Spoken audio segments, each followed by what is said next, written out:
বন্ধুরা, power point some important features এই এপিসোডে আমরা গতদিন একটা এপিসোড করেছি।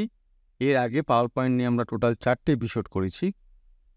এপিসোড যারা দেখে থাকবে তারা জানো, যারা দেখে না থাকবে তাদের এপিসোডগুলো আমি এখানে নিচে লিখে দিচ্ছি যাতে তোমাদের বুঝতে সুবিধা হয়। এটা এপিসোডগুলো ছিল 31, 36, 37 আর 53। এই এপিসোডগুলো আমরা অলরেডি পাওয়ার পয়েন্টের ওপর কভার করেছি। গতদিনে একটা এপিসোড করলাম, আজকে তার দ্বিতীয় এপিসোড আমরা করতে যাচ্ছি। দ্বিতীয় এপিসোডের প্রথমেই যেটা দেখাবো সেটা হচ্ছে, মনে করো আমি এখানে কয়েকটা স্লাইড অ্যাড করে নিই আগে, তাহলে যদি সুবিধা হবে। মনে করো এই স্লাইডগুলো আছে, এই দ্বিতীয় স্লাইডটা এখানে আছে 1 নম্বর। আমি এটা জাস্ট এখানে তোমাদের বোঝানোর জন্য এখানে এই নাম্বারগুলো দিচ্ছি, অন্যান্য কিছু লেখা যেত কিন্তু জাস্ট বোঝানোর জন্য। তাহলে এখানে উপর দ্বিতীয়টা লেখা আছে 1, 2, 3, 4, 5।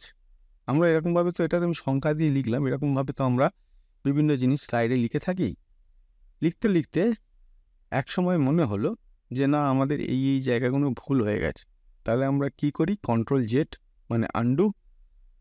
তাহলে এই কন্ট্রোল জেড যে আন্ডু করে করছি, ধরো এখানে আমি এখন এই 6 নম্বর স্লাইডে আছে, আমি কন্ট্রোল জেড করলাম, এই 5 নম্বরটা উঠে গেল।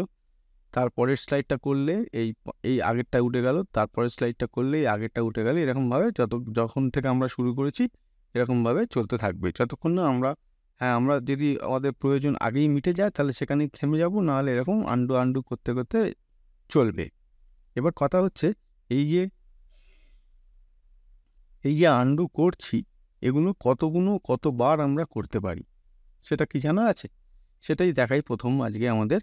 সেখানে ফাইলে যাব, গিয়ে এখানে এখানে ফাইলে যাব, তারপরে মোড়ে যাব, তারপরে এই অপশানে যাব। অপশানে গেলে এই যে ডায়লগ বক্সটা খুলবে, সেখান থেকে আমরা অ্যাডভান্সে যাব। অ্যাডভান্সে গিয়ে এখানে দেখো লেখা আছে যেটা ম্যাক্সিমাম নাম্বার অফ আন্ডুস, এখানে লেখা আছে 20। এবার কতগুলো ম্যাক্সিমাম করতে পারবো সেটা আমরা এখান থেকে বাড়াতে গেলে আমরা পেয়ে যাব।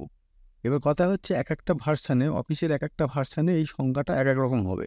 আমি যে ভার্সানটা দেখাচ্ছি সেটা এখন দেখে নেব যে কতগুলো করা যায় ম্যাক্সিমাম। এবার তোমরা যদি অন্য একটা ভার্সানে করছো, সেখানে দেখা গেল তার চেয়ে কম হতে পারে, সেটার জন্য ভয় পাওয়ার বা কিছু নয়। সেটা সেই ভার্সানে তার লিমিটেশান। আমার এইখানে দেখো 150 হলো, 150 হলো। তার মানে এখানে ম্যাক্সিমাম 150 পর্যন্ত, 150 বার। এই 150টাকে যদি আমি এখানে ওকে প্রেস করে সেট করে দিই, তাহলে 150 বার পর্যন্ত আমরা পরপর আন্ডু করতে যেতে পারবো। আর যেটা আগের বার ছিল 20, যেটা ছিল সেই 20টা যদি থাকে, তার মানে লাস্ট 20 বার আমরা আন্ডু করে যেতে পারবো। মানে যেগুলো কাজগুলো করে এসছি সেগুলো ব্যাকে মুছতে যেতে পারবো। তাহলে এইখান থেকে আমি এই সংখ্যাটা বাড়াতে বা কমাতে পারি। আচ্ছা, এবারে তাহলে আগে এটা আন্ডু করে নিই। আচ্ছা, এই যে দ্বিতীয় স্লাইডটা আছে দেখো, এখানে ক্লিক টু অ্যাড টাইটেল আর ক্লিক টু অ্যাড টেক্সট। তার মানে এখানে আমি একটা কিছু টাইটেল লিখব, আর তার নিচে আমি এখানে তার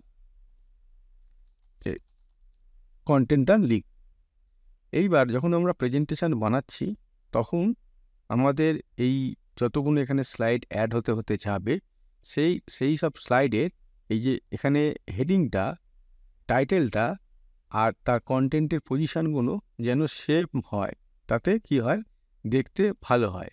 যেমন উদাহরণ দিয়ে বলি এখানে তোমাদের, সেটা হচ্ছে এখানে নিউ স্লাইডে যখন আমি করব টাইটেল অ্যান্ড কন্টেন্ট এইটা, তারপরে আবার একটা অ্যাড করলাম, আবার একটা অ্যাড করলাম আবার।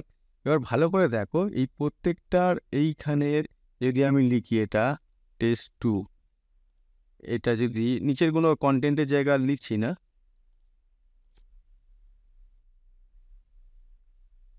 টেস্ট 4, ভালো করে দেখো, এইখান থেকে বাঁদিকে দেখলে বুঝতে পারবে প্রত্যেকটা পজিশন কিন্তু একই জায়গায় আছে।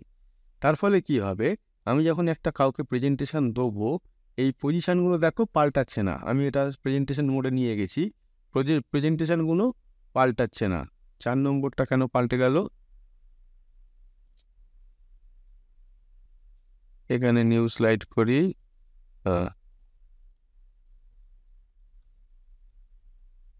টেস্ট 4 এবার হবে। এইবার দেখো নিয়ে যাই পজিশনগুলো, কিন্তু পাল্টাবে না। তাতে কি হলো, এটা দেখতে ভালো হলো, দেখতে সুন্দর হলো। এরপরে নিচে যখন এই কন্টেন্টগুলোও করব, সেই কন্টেন্টগুলো করার সময়ও এখানে সেম পজিশানে যদি থাকে, মানে শুরুটা সেম হয়, তাহলে তখন পরেরগুলোতেও সেম পজিশানে শুরু হলে দেখতে ভালো লাগবে।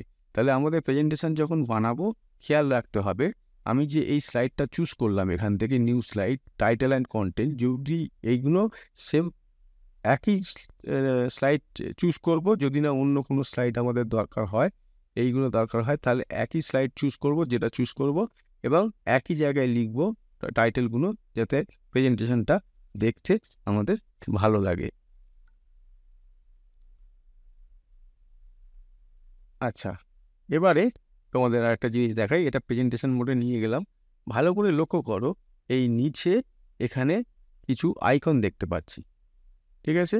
কিছু সিম্বল দেখতে পাচ্ছি। যেমন ধরো, এটা হচ্ছে লেফটে নিয়ে যাওয়া, এটা রাইটে নিয়ে যাওয়া। এই পজিশন দুটো দেখে বোঝা গেল। এরপরে আছে, এখানে কি আছে, এটা দেখো লেজার পয়েন্টার। যে মুহূর্তে আমি লেজার পয়েন্টারে ক্লিক করছি, সেই মুহূর্তে এখানে দেখো আমি যে মানে আমাদের যে প্রেজেন্টেশন দেওয়ার সময় যে লেজার পয়েন্টার ইউজ করি, তখন সেই প্রজেক্টারের স্ক্রিনের ওপর লেজার পয়েন্টার ফেললে যেরকম হয়, এখানেও ঠিক সেই রকম দেখাবে। মানে আমি এটা ম্যানুয়ালি আলাদা করে কোনো লেজার পয়েন্টার হাতে রাখলাম না, পাওয়ার পয়েন্ট থেকেই সেই লেজার পয়েন্টার অপশানটা ক্রিয়েট করে নিলাম, ঠিক আছে? এটা প্রজেক্টারের স্ক্রিনে লেজার পয়েন্টারের মতো লাগবে। এটা থেকে বেরোনোর উপায় কি, তা আমি এসকেপ বটনটা প্রেস করব, কিবোর্ড থেকে এসকেপ বটনটা প্রেস করব। আচ্ছা, তারপরে আছে কি পেন। আমি এখানে কিছু লিখতে পারি। এখানে আমি যখন প্রেজেন্টেশনটা দিতে দিতে কিছু লিখতে পারি। এটা হাতের প্র্যাকটিসের উপর, এই লেখার গুলো হাতের প্র্যাকটিসের উপর নির্ভর করবে। যত বেশি প্র্যাকটিস করবে এই লেখার গুলো ভালো হবে, কারণ এটা তো মাউস দিয়ে লিখতে হচ্ছে। তো সুতরাং সেইভাবে এগুলো আমাদের প্র্যাকটিস করে ভালো করে নিতে হবে। তাহলে এই হচ্ছে পেন। এখান থেকে আমি কালার আমি অন্যান্য কালার নিতে পারি লালের বদলে, ঠিক আছে? এরকম বিভিন্ন কালার আছে। আচ্ছা, আর কি অপশন আছে? হাইলাইটার। এখান থেকে আমি যে লাইনটা হাইলাইট করে, সেই হাইলাইটার করে দিতে পারি। আচ্ছা, প্রতিটা জিনিস আমি যদি এখানে মুছতে চাই, তাহলে লেজার পয়েন্টার যেগুলো আছে সেগুলো কীভাবে মুছবো?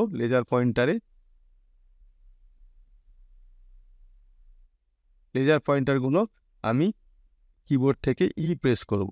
দেখো, কিবোর্ড থেকে প্রেস করব, সব মুছে গেল। অথবা যদি কিছু মুছতে হয়, মানে কোনো জায়গায় আমি দাগ দিয়েছি, তার মধ্যে সব মুছবো না, প্রেস করলে তো পুরোটাই মুছে গেল। সব মুছবো না, কিছু মুছবো। তাহলে কি করব? কন্ট্রোল প্রেস করব, করে প্রেস করব। কন্ট্রোল প্রেস করে প্রেস করলে দেখো এই রাবারের চিহ্নটা চলে আসলো। আমি এটাকে ক্লিক করলাম, এইটুকুনি মুছলো। এটাতে ক্লিক করলাম, এইটুকুনি মুছলো। ছেড়ে দিলাম, এইটা আর মুছলাম না। এটা এবার এসকেপ বাটন প্রেস করব, নর্মাল কন্ডিশনে ফিরে আসবে।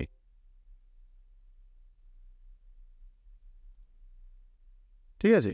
এই যে এখানে দাগটা হয়ে গেছে, তাহলে লেজার এটা হয়ে গেছে। তাহলে পুরোপুরি ক্লিয়ার করতে গেলে আমাকে কিবোর্ড থেকে কি প্রেস করতে হবে? কন্ট্রোল প্লাস আর যদি পুরো ক্লিন করতে গেলে আমাকে প্রেস করতে হবে কিবোর্ড থেকে। আর কয়েকটা যদি পয়েন্ট আমি ধরে ক্লিন করতে চাই, তাহলে কন্ট্রোল এটা প্রেস করতে হবে। আর হাইলাইটার বলো, যে কোনো কিছু থেকে যদি বেরোতে চাই, তাহলে আমাকে মাউসের এসকেপ বটনটা প্রেস করতে হবে। ঠিক আছে? আচ্ছা, এই লেখাটা যদি আমি মনে করো বড় করে দেখাতে চাই, অনেক লেখা আছে, তার মধ্যে এই লেখাটা আমি বড় করে দেখাতে চাই, তাহলে কিবোর্ড করতে হবে। কিবোর্ড থেকে প্রেস করে মাউসের হুইলটা এখানে বড় করে নিতে হবে বা এটা ছড়িয়ে দিতে হবে। হুইলটা ঘোরাতে হবে, চাকাটা ঘোরাতে হবে, ঠিক আছে? চাকাটা আমি একদিকে ঘোরালে এটা বাড়বে ছবিটা, আরেকদিকে ঘোরালে ছবিটা ছোট হবে। তো এরকমভাবে মাউসের হুইল দিয়ে কন্ট্রোল প্রেস করে কিবোর্ড থেকে এটা করে নিতে পারি। আর কি অপশান আছে এখানে? হয়ে গেল লেজার পয়েন্ট। আচ্ছা, এটা এই মোডে চলে গেল, আবার চলে এলো। এখান থেকে আমি এটা জুম করে নিতে পারি।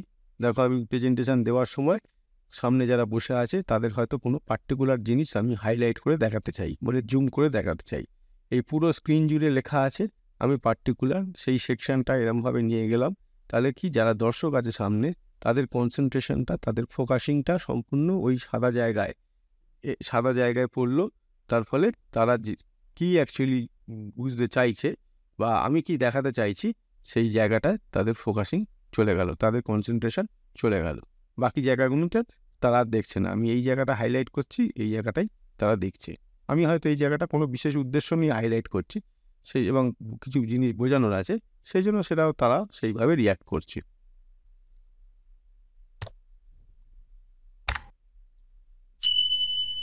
ঠিক আছে? তো এইগুলো এই ফুল স্ক্রিনে এই অপশানগুলো করা যায়। এবারে আসবো আমি এখানে টেবিল। এই যে ধরো এখানে একটা গেলাম, এখানে টেবিলের ওখানে অনেক রকম অপশান আছে। আমি যতখানি এরিয়া সিলেক্ট করব ততগুলো এখানে টেবিল দেখতেই পাচ্ছ, প্রিভিউতে টেবিল তৈরি হয়ে গেছে। যেটা আমরা মনে করব আমরা এইটুকুনি টেবিল লাগবে, সেই মুহূর্তে ওখানে ক্লিক করে দিলে এই টেবিলটা এখানে চলে আসলো। যদি এর চেয়ে আমি বড় আরও কোনো টেবিল তৈরি করতে হয়, তাহলে আমাকে কি করতে হবে না, আমাকে এই কাস্টমসে যেতে হবে বা ড্র টেবিলে যেতে হবে। এখানে গিয়ে কটা রো কটা কলম সেইগুলো এখানে মেনশন করে দিতে হবে। ইনসার্ট টেবিলে গিয়ে কটা রো কটা কলম এখানে মেনশন করে দিতে হবে। সেই অনুযায়ী এখানে টেবিল তৈরি হয়ে যাবে। আর ড্র টেবিলটা হচ্ছে নিজেই আমি টেবিল আঁকবো, নিজেই টেবিল এঁকে আমি করে নিতে পারবো, কিন্তু সেটা তো সম্ভব নয়। মানে সেটা অনেক সময় সাপেক্ষ, দরকার নেই। আমাকে যেটা করা সবচেয়ে সুবিধে, এই আশা করি এই কটার মধ্যে হয়ে যাচ্ছে, এই কটা চুজ করলাম, এইখানে আমি টেবিলটা তৈরি হয়ে গেল, আমাদের টেবিলটা তৈরি হয়ে গেল। এবার এখান থেকে দেখো, এখানে আমরা কি করতে পারি। মনে করো এখানে আমি হেডিং দেবো, এখানে তো একটা সেল তৈরি হয়ে গেছে। এই সেলগুলো প্রথমের যে রোটা আছে, এখানে এতগুলো সেলের দরকার নেই। এখানটা আমি মার্জ করে দিয়ে একটা কিছু হেডিং দিতে চাই, তাহলে আমি কোথায় যাব? লেআউটে যাব।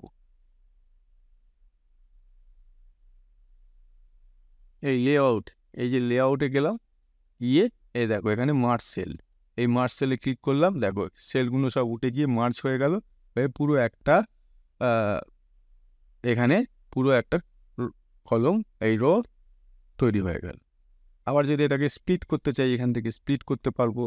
ইনসার্ট, কোনো যদি কলম ইনসার্ট ডান দিকে ইনসার্ট করতে চাই, তাহলে এখানে ইনসার্ট রাইট, বাঁ দিকে করতে গেলে ইনসার্ট লেফট, নিচে করতে গেলে ইনসার্ট বিলো, ওপরে করতে গেলে ইনসার্ট অ্যাভভ।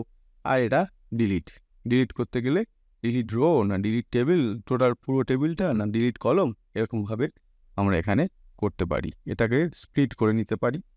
তো এই ছোট ছোট জিনিসগুলো, এগুলো পাওয়ার পয়েন্ট যখন প্রেজেন্টেশন করি আমরা, তখন লাগে এইগুলো। তাহলে এইগুলো জেনে রাখলে আমাদের পাওয়ার পয়েন্ট যখন তৈরি করব, প্রেজেন্টেশন যখন তৈরি করব, ইনফরমেশান নিয়ে, ডকুমেন্ট নিয়ে, তখন খুব কাজে এগুলো লাগে। এবার আর একটা জিনিস দেখাই ইম্পর্টেন্ট, সেটা হচ্ছে স্ক্রিনশট। ইনসার্টের আন্ডারে এই স্ক্রিনশট এখানে দেখো, আমি যদি আমাকে এখানে দুটো শিট খোলা আছে, এই একটা আর এই একটা, এটা পেছনে রয়েছে, এটা সামনে রয়েছে।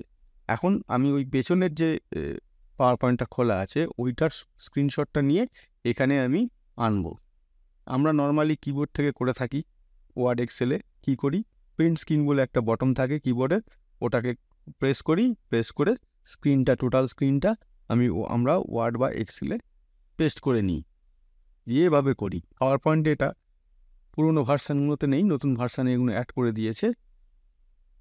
স্ক্রিনশট আমরা দুভাবে নিতে পারি। আমি যদি এইটা খোলা আছে দেখালাম তোমাদের, এটাই যদি ক্লিক করি, তাহলে কি হবে, এই পুরো যে স্ক্রিনটা খোলা আছে, এই পুরো স্ক্রিনটা খোলা আছে, এই পুরো স্ক্রিনটা এখানে কপি পেস্ট হয়ে গেল অটোমেটিক্যালি।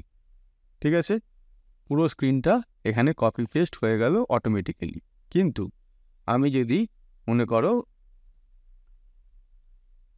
আমি মনে করো এখানে শুধু একটা পার্টিকুলার অংশ নিতে চাই, তখন কি করব না, তখন যেটা করতে হবে সেটা হচ্ছে কিন্তু আমাকে এখানে ক্লিক করলে হবে না, আমাকে স্ক্রিন ক্লিপিং ছোট টুকরো আমরা স্ক্রিনশট নিতে চাই, সেই জন্য স্ক্রিন ক্লিপিংয়ে যেতে হবে।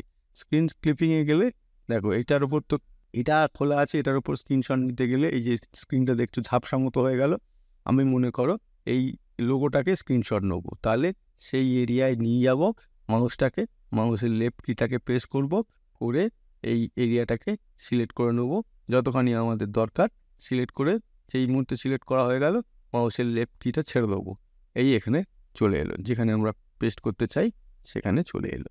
আবার এর রেসপেক্টে এটা যখন এসে গেল যে মুহূর্তে, এটা তো একটা ছবি, তার রেসপেক্টে এখানে ডিজাইনিংয়ের যে অপশানগুলো আছে, রেডিমেড যে অপশানগুলো আছে সেটা খুলে গেল, এখান থেকে আমরা ডিজাইনিং সিলেক্ট করে নিয়ে আমাদের মতো সাজিয়ে নিতে পারব। ঠিক আছে, তাহলে এই হচ্ছে স্ক্রিনশট দুরকমভাবে করা যায়। এখান থেকে ফটো অ্যালবাম তোমাদের আগে দেখিয়েছি, ফটো অ্যালবাম নিয়ে এখন দেখাচ্ছি না, পিকচার্স কীভাবে ইনসার্ট করতে হয় সেটাও তোমাদের আগে দেখিয়েছি, সেটাও আর দেখাচ্ছি না। এবারে এই যে টেক্সট 4 এই যে লেখাটা আছে, এই লেখাটা মনে করো আমরা ফন্ট সাইজটা বাড়াতে গেলে কি করতে হবে, হোমে যেতে হবে, গিয়ে এখান থেকে আমাদের ডাউন অ্যারো প্রেস করে এই যে এটা আমরা যেটা সিলেক্ট করব সেই অনুযায়ী দেখছো এখানে সাইজটা কম বেশি হচ্ছে, আমি মাউসের সাইজটা চেঞ্জ করছি, হচ্ছে এটা একটা পদ্ধতি। আর একটা পদ্ধতি কি, কন্ট্রোল আর শিফট চেপে গ্রেটার দ্যান প্রেস করলে এরকম বাড়তে থাকবে, আর লেস দ্যান প্রেস করলে এই ছোট হতে থাকবে। Control shift greater than, control shift less than, keyboard থেকে প্রেস করে করতে হবে। আচ্ছা, এবার মনে করো এই যে এটা আছে এর ওপর আমি এখানে একটা স্লাইড ওপরে চাপালাম, মনে করো এটা আমি এর ওপরে চাপালাম, এটা ঢাকা পড়ে গেল, তো এটাকে আমি পেছনে রাখবো, ব্যাকগ্রাউন্ডে রাখবো, আর এক্ষুনি যেটা লেখা ছিল এই যে নিচে সেটা সামনে থাকবে। তাহলে কি ডিজাইনিংটা কিভাবে করতে হবে, কোথায় করতে হবে, কিভাবে করতে হবে, এই যে যেটা চাপা পড়ে গেল এর ওপর রাইট ক্লিক করব, করে এখানে ব্রিং টু ফ্রন্ট আর সেন্ড টু ব্যাক, তাহলে আমাদের এই যে প্রথম উপরের যে লেয়ারটা আছে সেটাকে আমরা সেন্ড টু ব্যাক করতে চাইছি, তাহলে এখানে সেন্ড টু ব্যাক। আচ্ছা, এখানে দেখো দুটো জিনিস আছে, সেন্ড টু ব্যাক আর সেন্ড ব্যাকওয়ার্ড, দুটো আলাদা মানে। সেন্ড টু ব্যাক করলে একেবারে ডাইরেক্টলি এটা পেছনে চলে যাবে, আর যদি সেন্ড টু এখানে আবার একটাকে তুলে নিই, এটা ব্রিং ফরওয়ার্ড করি, এর ওপর মনে করো কোনো সিম্বল এখানে আছে, কোনো সিম্বল আছে, মনে করো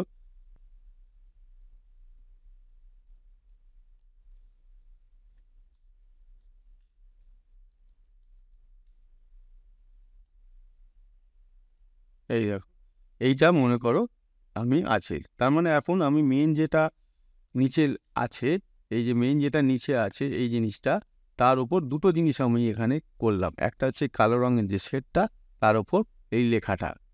ঠিক আছে, এবার দুটো যদি একসঙ্গে আমি পাঠাতে চাই পেছনে, তাহলে আমাকে কি করতে হবে, সেন্ড টু ব্যাক করে দিতে হবে, দুটোই একসঙ্গে পেছনে চলে যাবে। আর যদি আমি একটা একটা করে করতে চাই তাহলে কি করতে হবে, সেন্ড টু এখানে ব্যাকওয়ার্ড, আর এখানে সেন্ড টু ব্যাক করে দিলাম, চলে গেল। আবার যদি এটা ফ্রন্টে আনতে চাই, তাহলে ফ্রন্টে আনতে গেলে কি করতে হবে, ব্রিং টু ফ্রন্টের মধ্যে দুটো অপশান আছে, একটা হচ্ছে ব্রিং ফরওয়ার্ড, দেখো ব্রিং ফরওয়ার্ড মানে পুরোটা এলো না, এইটা এসে গেল। আবার যদি আমি এখানে ব্রিং ফরওয়ার্ড করি, ব্রিং টু ফ্রন্ট করি, তাহলে এই পুরোটা চলে আসলো। ঠিক আছে, তো এরকমভাবে bring forward, back send to back, এরকমভাবে এই অপশানগুলো করে নিতে হবে। আচ্ছা, এইটাকে মনে করো আমি কপি করে আমি সাইডে নিয়ে যাব। তাহলে একটা উপায় আছে, Ctrl+C করব, এইটা সিলেক্ট করে তারপরে Ctrl+V করলাম, এই দেখো এটা দুটো কপি হয়ে গেল, বলো তো Ctrl+C Ctrl+V করে যেরকমভাবে করে। তারপরে এছাড়া উপায় কি, এই যে এটাকে আমি সিলেক্ট করব, যেমন এখন সিলেক্ট করা আছে, এখন কিন্তু সিলেক্ট করা নেই, এই আমি ক্লিক করলাম, এই সিলেক্ট হলো। এবারে কন্ট্রোল প্রেস করে আমি এই লাইন ধরে এটাকে নিয়ে যাব, দেখো কপি হয়ে গেল। ঠিক আছে, যদি মনে করো আমি একাধিক আইটেম এরমভাবে করতে চাই, তাহলে কি করব, একাধিক আইটেম মানে এটাও করব এটাও করব। তাহলে প্রথমে এটাকে সিলেক্ট করব, কন্ট্রোল প্রেস করব, এটাকে সিলেক্ট করব, করে কন্ট্রোল প্রেস করা অবস্থায় দুটোকে নিয়ে আমি এখানে আসব। দেখো, তার মানে যতগুলো আমি সিলেক্ট করে কন্ট্রোল প্রেস করে মাউস দিয়ে ড্র্যাগ করে নিয়ে আসব, ততগুলো একসাথে কপি হতে হতে যাবে, আমাদের আর বারবার বেশি খাটতে হবে না। তাহলে কীভাবে হলো না, কন্ট্রোল প্রেস করে মাউসের বর্ডার লাইনটা মাউসের লেফট কি প্রেস করে ধরে ওটাকে জাস্ট সরিয়ে দিতে হবে। আচ্ছা, এখানে আইকনে গিয়ে ইনসার্ট ট্যাব, এই এখানে যে আইকন আছে, আচ্ছা এখানে দেখো ইনসার্ট ট্যাবের মধ্যে একটা আইকন বলে অপশন আছে, এই আইকনটা কিন্তু অনলাইনে হবে, নতুন যে ভার্সানগুলো বেরিয়েছে অফিসের সেখানে সিলেক্ট করলে এটা অনলাইনে হবে, এটা কিন্তু ডেস্কটপে বা আমাদের হার্ড ডিস্কে যেগুলো আছে সেগুলো নয়। এই যে দেখছো এগুলো সব নেট থেকে বার করে দিল, নেট থেকে খুঁজে আমাদের সার্চ করে বার করে দিল, যার জন্য তখন আমি যে মুহূর্তে আমি এটা ক্লিক করলাম, এটা খুঁজতে একটু সময় লাগছে, এটা নেট থেকে যেহেতু নেট কানেকশান করা আছে, নেট থেকে খুঁজতে সময় লাগছে। এটা কিন্তু নেট থেকে আমরা প্রচুর এখানে অপশান পাবো, যেটা আমাদের এখানে সাহায্য করবে পাওয়ার পয়েন্টের বিভিন্ন সিম্বল যদি দরকার হয় বা আইকন যদি দরকার হয়, সেগুলো আমাদের পাওয়ার পয়েন্টের মানে প্রেজেন্টেশনের মধ্যে সেগুলো অ্যাড করার জন্য আমাদের খুব সাহায্য করবে। এগুলো বিভিন্ন ধরনের আছে, বিভিন্ন ধরনের সিম্বল আছে, আমরা যেটা খুশি আমাদের পছন্দ অনুযায়ী এখান থেকে নেট থেকে অনলাইনে থাকা অবস্থায় এই অপশানটায় দিলে আমরা নেট থেকে পেয়ে যাব।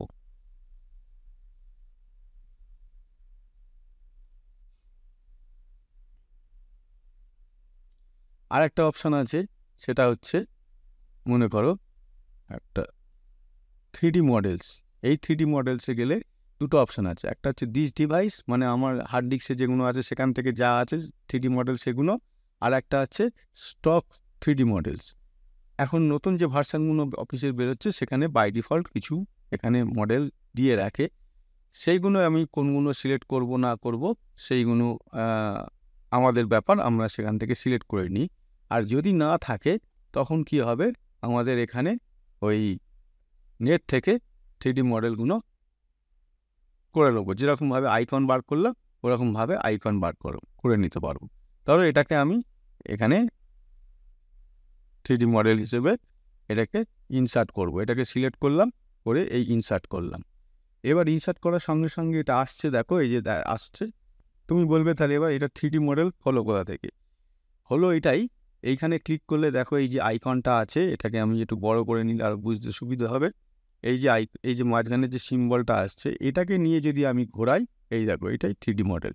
ঠিক আছে, যে পজিশানে রাখবো সেই পজিশানে প্রেজেন্টেশনের সময়ও সেই পজিশানেই চলে আসবে, অন্য কোনো মেন যে অরিজিনাল পজিশান সেটা কিন্তু আসবে না, যে পজিশানে আমরা রাখবো প্রেজেন্টেশন যখন দেবো সেই পজিশানেই আসবে। তাহলে এই সিম্বলটাকে দিয়ে মাউস দিয়ে ড্র্যাগ করে মাউসের লেফট কি যদি চেপে ঘোরানো হয় এই সিম্বলটার ওপরে, এইটা 3D মডেল হয়ে গেল।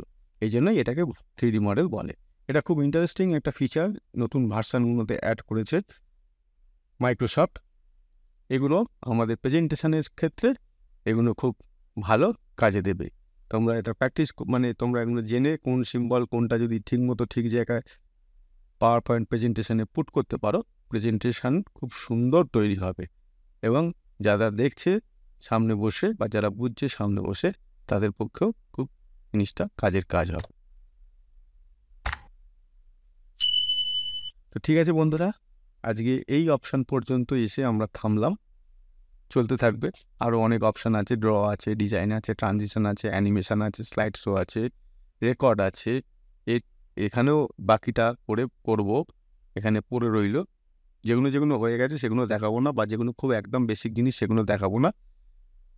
একদম মেন ইন্টারেস্টিং ফিচার বা যেগুলো ফাংশানগুলো আছে সেগুলোই তোমাদের দেখাতে দেখাতে যাবো এই সিরিজে। মাইক্রোসফট পাওয়ার পয়েন্টের ওপর যে সিরিজটা আমরা শুরু করেছি দেখাতে দেখাতে যাব। ঠিক আছে বন্ধুরা, আজকে এই পর্যন্ত, এখানেই আমরা শেষ করছি। পরের দিন পরের এপিসোড মাইক্রোসফট পাওয়ার পয়েন্টের ওপর পরের এপিসোড নিয়ে আবার তোমাদের সামনে ফিরে আসবো। Thank you.